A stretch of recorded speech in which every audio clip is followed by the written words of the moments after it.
اور کوئی چیز ایسی نہیں ہے جو اس کی حمد کے ساتھ اس کی تسبیح نہ کر رہی ہو،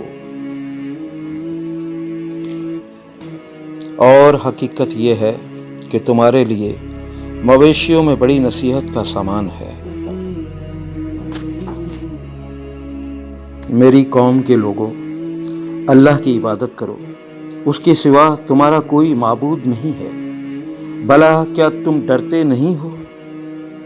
کوئی امت نہ اپنے معین وقت سے پہلے جا سکتی ہے، نہ اس کے بعد ٹھہر سکتی ہے، پھر کیوں غور نہیں کرتے؟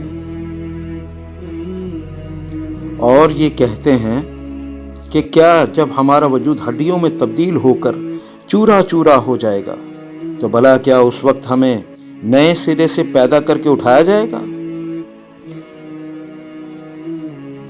یقیناً تمہارے رب کا عذاب ہے ہی ایسی چیز جس سے ڈرا جائے۔ بھلا تم نے اس شخص کو بھی دیکھا جس نے ہماری آیتوں کو ماننے سے انکار کیا اور یہ کہا کہ مجھے مال اور اولاد آخرت میں بھی ضرور ملیں گے۔ اس دن کو نہ بھولو جس دن ہمارے سارے متقی لوگوں کو مہمان بنا کر خدائے رحمان کے پاس جمع کریں گے، اور تمہارا پروردگار ایسا نہیں ہے کہ بستیوں پر ظلم کر کے انہیں تباہ کر دے۔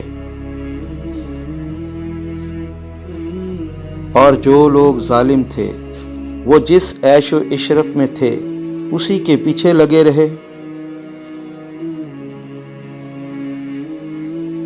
اور قیامت کے دن میں سے ایک ایک شخص اس کے پاس اکیلا آئے گا۔